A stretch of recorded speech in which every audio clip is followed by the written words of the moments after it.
How's it going, guys? I'm here with Adam and his new purchase of a 1998 Mountaineer 4-liter V6 single overhead cam. We're kind of, would you buy it 2 days ago? Yeah. Kind of still looking it over, see what else it needs. He has some upper ball joints and control arms on the way because they're leaking, and it's been hit in the back here, so we're gonna have to get a bumper and a taillight. Then over here, supposedly it's been hit by some kids, but unless that kid didn't do so well, my first thought, since this tire is the original spare, that the tire blew and it smacked all this and bent the whole fender, and it is there. Obviously no trim piece, but we're gonna see if we can kind of bend that out and everything. But even the wheel well up here, it's all bent pretty much to about halfway here. So we'll have to figure out how to make that look a little bit better. So what was your initial ideas for this vehicle? Just the tall stuff. Pull a trailer with it. Go to Home Depot. Buy some pallets at the old auction. Yeah, he's been getting into buying some pallets from the Amazon return stores. So bought this. This can tow. It was like right about 5,000 pounds with an actual receiver. It only has bumper ball right now, which I would not pull with, especially with the damage. So it does already have trailer wiring, which is a good thing. 4-pin. Not really sure why they didn't use the factory T-harness version. They ran the wires up to the front here, and I was just kind of looking at it here tonight and realized they ran the wire right around the steering shaft there, so we'll have to zip tie that up somewhere else. The idle's kind of erratic, and we realized that not only was the airbox not clamped down, there's no filter in it whatsoever. So I have to get one of those fairly soon, because you don't want to drive it too much because you have debris go right into the engine. I forgot to mention it has 106,727 miles.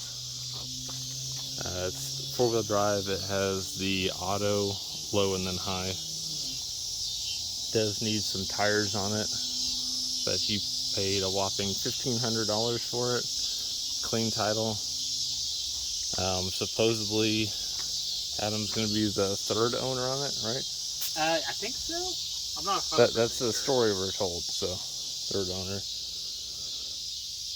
But yeah, otherwise everything seems pretty mechanically sound. The upper ball joints that were leaking, you can see there at the top, leaking on that side and the other side over there.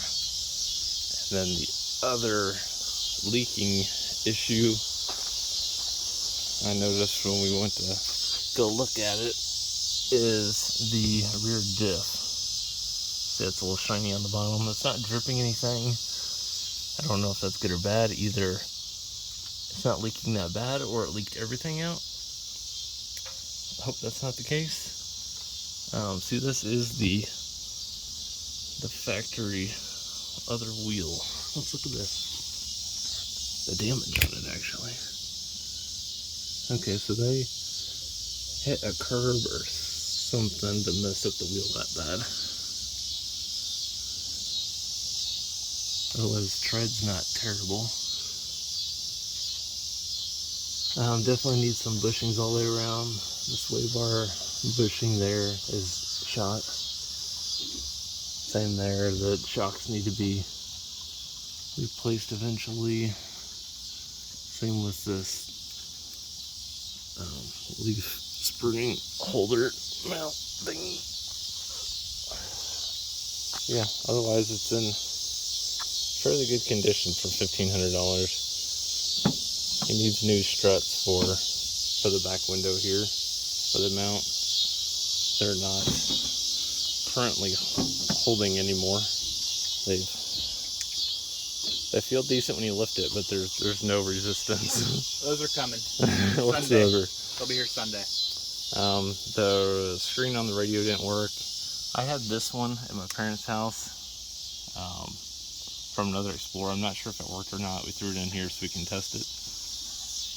He does have the factory carpet in here that came as an add-on, and there's also an additional carpet layer that someone made. Look at that. That's extremely good carpet. And it has a sunroof. And it has a sunroof and a built-in subwoofer there. Overall, it's in fairly good condition. The fact that it's, what, 25 years old? Frame's pretty solid. A lot of it's just cosmetic besides those little bit of leaking parts. We're definitely gonna do the upper ball joints and that air filter. We didn't really realize there was no air filter until just a little bit ago. So, and we also need a cover for that relay box down there. The AC wasn't working at all. It kept trying to kick on. I recharged it. It somewhat works now.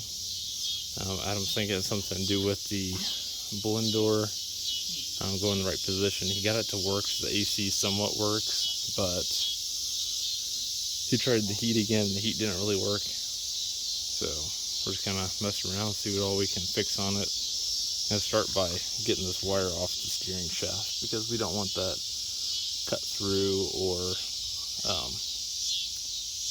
stuck in the shaft at all. So I'm gonna go ahead and grab my light tester for the trailer braking or the trailer lights and make sure everything works. All right, got this tester. I got like 10 of them when I bought some stuff from the auction down the street when I got all those mowers. I haven't actually used one, so we'll try it, see how it works. Trying to turn on my lights or anything? Okay, we have plugged in. Try hitting the brakes. It should say it. Brakes work. Do your left turn signal. Right turn signal. Headlights. Everything works. Sweet. Easy enough. Alright, so I grabbed a zip tie. I'm going to see if I can stick my hand down here and not burn myself to keep this wire off the steering shaft, because that's really the last place you want wires. This wiper motor's hot. I mean, I wouldn't want them in my engine, but... Yeah. Hold the flashlight for me real quick. Yep. I'll take the zippy tie. I'm just going to go to the brake booster line, I guess.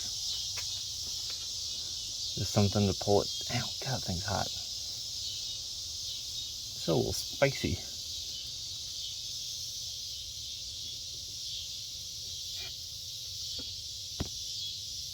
I don't know how to do this on a hot engine, not burn myself.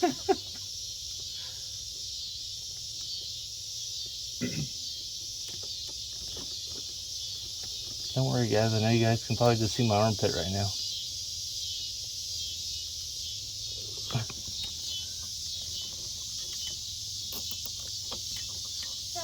think it just cauterized my pointer finger. Okay.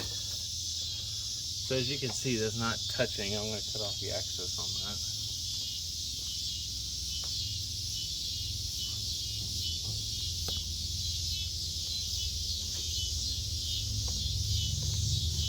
Cable management 101 is don't put it near anything that moves or anything that's hot. And this person did both.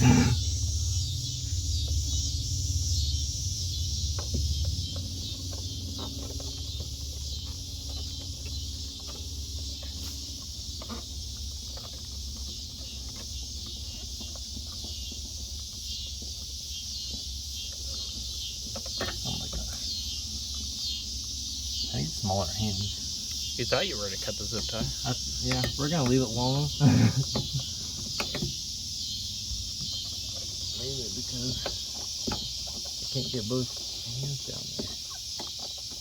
And or maneuver.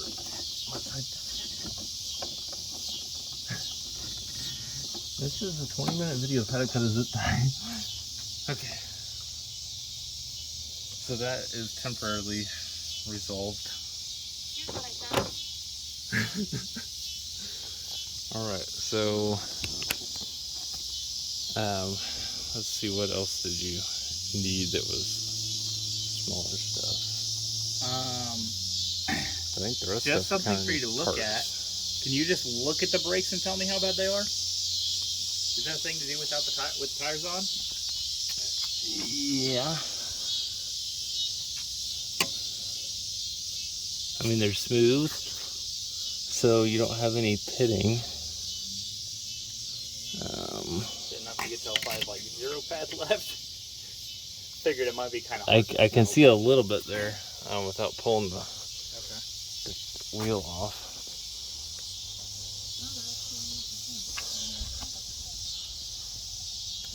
This one's also smooth. This one, yeah, you have some there, like a 1/4 of an inch. Okay. Let me see a different angle on this one. Just depends on where the wheel's sitting. This one's a little harder to tell. It looks like it's probably about the same.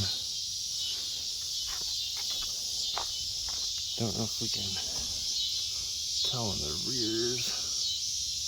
They're smooth, which is good. Decent amount there.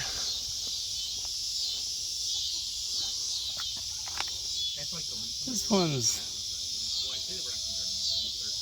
doesn't look as smooth. No, it's not as smooth, but you do have a decent amount there as well. So they're not rubbing on the metal or anything. So yeah. I think we're singing.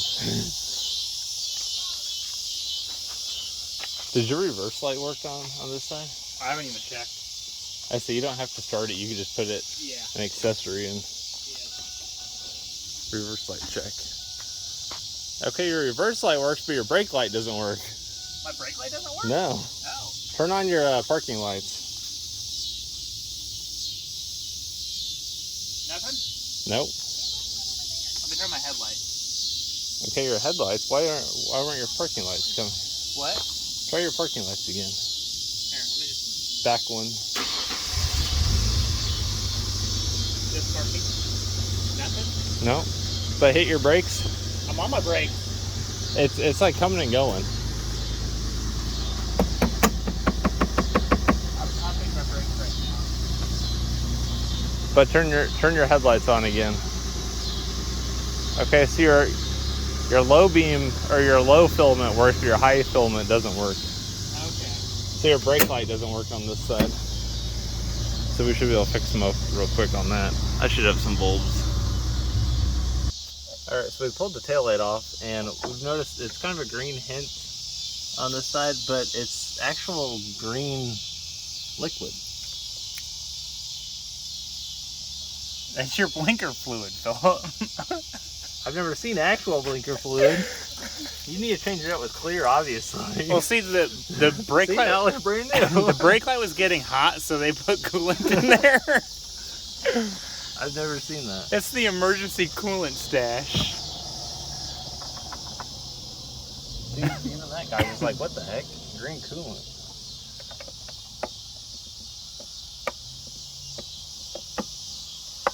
Okay, so we figured out the brake light doesn't work, but the headlight part works. And it looks a little fried.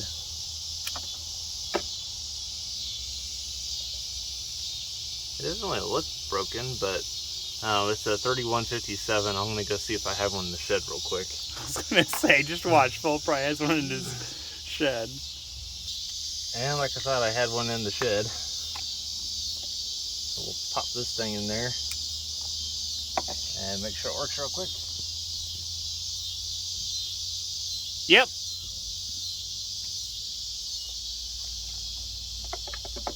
Stick that back in.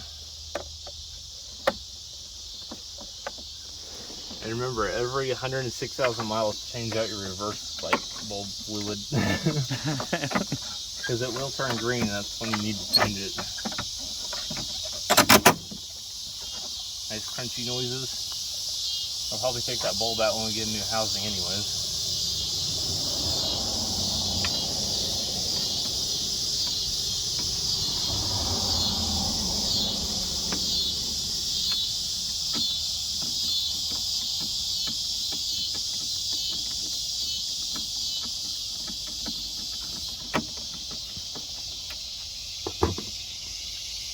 Just like new. Now you're gonna go hit the brakes real quick. Yup. Make sure you got 2 functioning brakes here. Yep. And then your headlights. Yep. Sweet. Now you're legal in the back. And you are still legal even though it does this. Technically they could probably give you a ticket for white light coming out of there, but I don't think they would do anything. Okay. Don't know what else we can do on this for the meantime. So let us look around and see. Alright, we went ahead and put the air box back down. Figured out the clamps aren't holding because typically the air filter has a kind of foam ring all the way around it, and that's kind of what gives it the actual seal. This positive isn't sitting all the way down, so we're going to loosen that real quick and tighten that up. Adam coming in clutch with his actual wrench set, or even ratcheting. Yeah. I don't have any of these. It's I a need to bin get store some. find right here. What, $5 a day? Yep, $5. So just loosen this up and then just let it go into its natural habitat. I think what they did is they bought 2 ground posts. I don't know if you're aware of this. Did you know your ground post and your positive are different sizes? I did not. Yeah. So I think that's why it's not on there all the way. Is because they bought 2 of the same ones. Bought 2 grounds. And this one's actually bigger. I'm gonna gently tap it with a hammer. Gotta bring out the big guns. It's a little too big for the project probably, but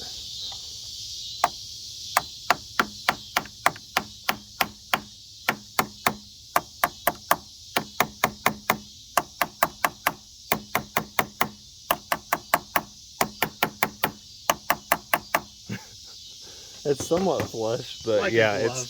it's pretty much just the wrong size, but it'll work. It has good connection already. Okay, well that's not perfect.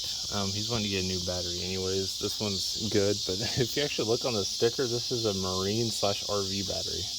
It's only rated at 550 cold cranking amps, which I would stick like a 750, 800 in this probably. And there's also no battery hold down, so this is just free floating. And actually, if you look at this, Adam, this one is way too big. This one's way too small. They reversed them. So they should have put this band on this side. They must not have known that there's a size difference either. A lot of people don't know that because it's not by a whole lot. But yeah, the battery's 3 years old, so going on 4. So it's done pretty good. Fires up, no issues. But I think that's about it for this evening until we get some parts. So okay, we swapped out the radio with another one. Moment of truth. Does the screen work? Huh? It came on.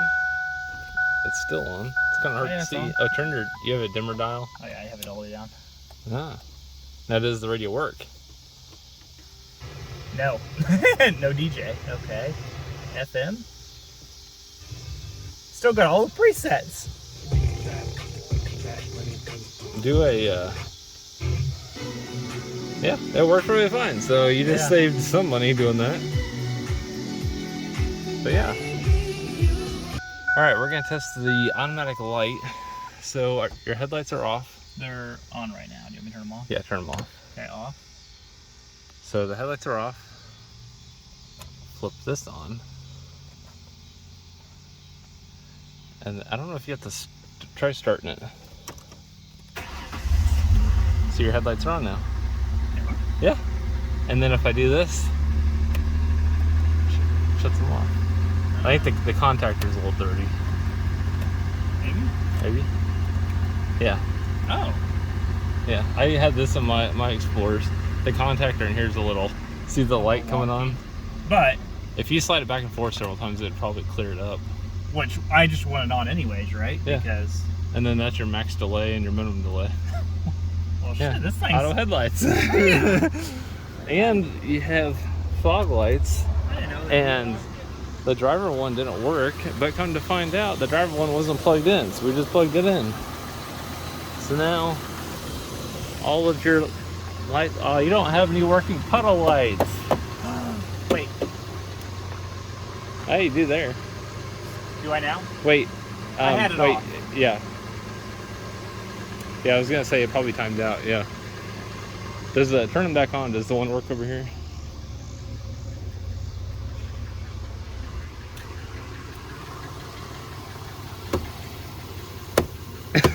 Nothing over there. Now it's on. Do a little smack and it'll work. Oh yeah, Look at that. pretty fancy. So now we have all working lights.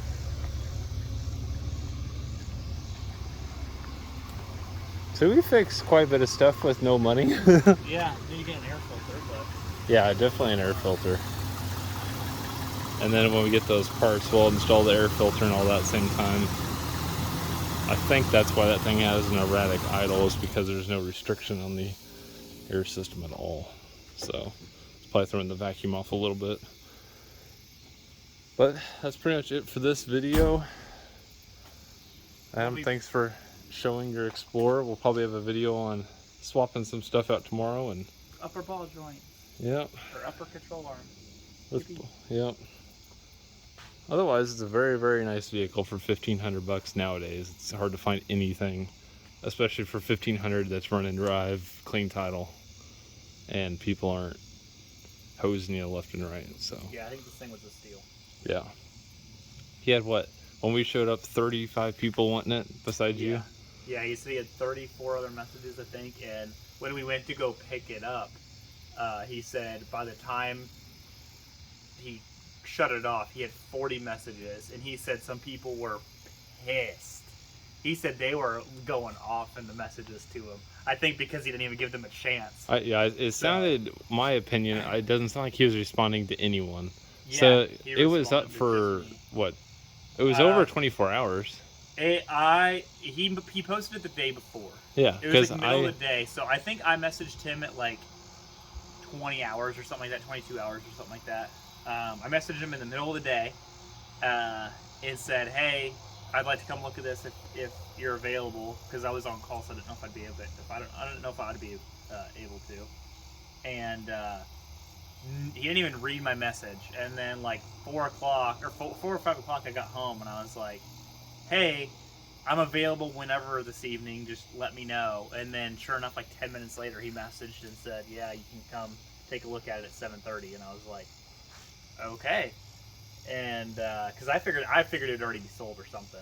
And whenever we got there, he said, yeah, he just clicked on my message. And he held it even the next day because the bank was closed by the time we went and looked at it. So I ended up giving him an extra $100. So technically I paid $1,600 for it, but Yeah, I was mind blown the next day when I saw it, because I originally sent this to Adam, and pretty much he's like, yeah, it's still available tomorrow, we'll look at it. I'm like, there's no way, if it's what the ad says it's going to be, that it's actually going to be available. And pretty much he messaged me later in the day. He's like, yeah, I still haven't heard anything. So I messaged the guy, and I was like, hey, is this still available? And he said yes. And I said, when's a good time to look at it? And he said now. I said, okay, let me go with my brother and see. And then I heard, that's the last thing I sent him. And then he's like, hey, you said we're good to look at it. So I thought it sounded the same last name. I don't know if you put 2 and 2 together, but it sounds like from what he was saying, Adam was the first one to actually be responsive to him. And that's why he went ahead and shoved everyone else to the side and went with him. But yeah, the guy was extremely nice, and he even Adam offered to give him some money so we could hold it for the next day. And he's like, no, it's no issue, I'll hold it for you, and I won't sell it out from underneath you. So I told him we appreciate it, and he went the next day and picked it up for $1,600. So I think it will be a great vehicle to pull with, especially with that automatic 4-wheel drive and everything, especially in the winter. You don't have to take your nice car out, you can take the beater. Yeah. Yeah. And once I pass inspection and actually get it titled and know that I'm good to go all the way through, I'll order the hitch and everything. So, yippee! Order some more Yippee. stuff. I need radio, new speakers. Yep, then you need to get some video of the process of picking up some pallet stuff. I know. Because I myself am very curious how the whole thing works. I know. And everyone can tell you, but you don't really put two and two together until you actually see it happen. But that's pretty much it for this evening's video. Thanks for watching. I'll see you next video.